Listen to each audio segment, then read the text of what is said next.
വന്യജീവി ആക്രമണം തുടർക്കഥയാകുന്ന വയനാട്ടിൽ കഴിഞ്ഞ 1.5 വർഷത്തിനിടയിൽ പൊലിഞ്ഞത് 12 മനുഷ്യജീവനുകൾ.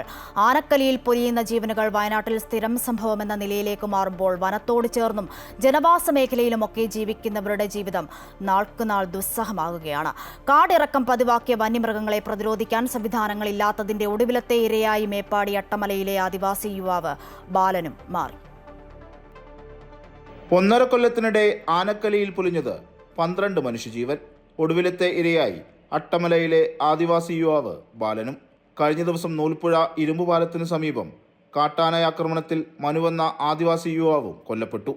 ഒരു കൊല്ലത്തിനിടെ കൊല്ലപ്പെട്ടവരിൽ 8 പേരെയും കാട്ടാനകളാണ് ആക്രമിച്ചത്.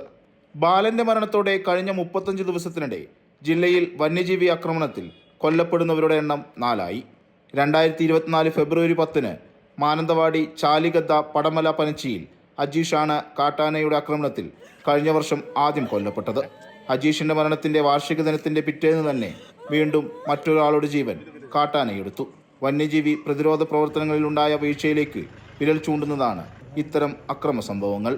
ആദ്യത്തെ ഒരു അനുഭവമല്ല നമുക്ക്. മണി എന്ന് പറഞ്ഞ ഒരാളെയാണ് ഈ പ്രദേശത്ത് ആദ്യമായിട്ട് ആന കൊല്ലുന്നത്. ഇപ്പോൾ ഈ ബാലനെ ഇതെങ്ങനെ തുടർക്കഥയായിക്കൊണ്ട് വരിക.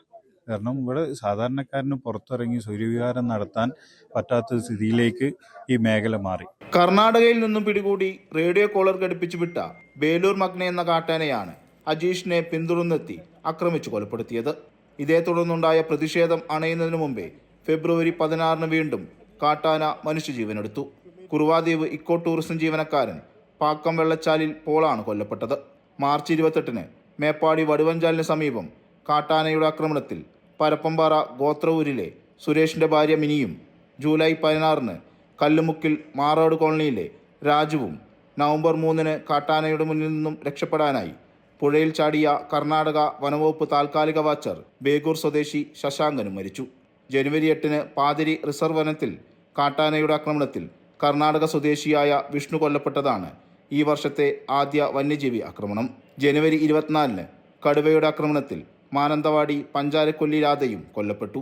കാടിറക്കം പതിവാക്കിയ വന്യജീവികളെ പ്രതിരോധിക്കാനാവാത്തതാണ് പ്രതിസന്ധികളേറെയും.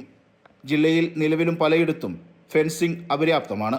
ഇനിയൊരു മനുഷ്യജീവൻ പൊലിയാൻ കാത്തു നിൽക്കാതെ പരിഹാരമാണ് വേണ്ടതെന്ന ആവശ്യം ശക്തമായി കഴിഞ്ഞു. അടിസ്ഥാനപരമായിട്ട് ഈ ജില്ലക്കകത്തുള്ള ഈ വന്യമൃഗശല്യം ശാശ്വതമായ പരിഹാരം കാണണമെങ്കിൽ ഈ നിയമത്തിനകത്തുള്ള കാതലായിട്ടുള്ള മാറ്റം വേണം. വന്യജീവികൾ ജനവാസ കേന്ദ്രങ്ങളിൽ സ്വൈരവിഹാരം നടത്തുന്നതിലെ പ്രതിഷേധ കനൽ നീറാതെ നിൽക്കുന്നതിനിടയിലാണ് ആദിവാസി യുവാക്കളായ മനുവും തൊട്ടടുത്ത ദിവസം ബാലനും വന്യമൃഗ ആക്രമണത്തിനിരയായത്. രതീഷ് കുഞ്ചത്തൂർ, അമൃത ന്യൂസ്, വയനാട്.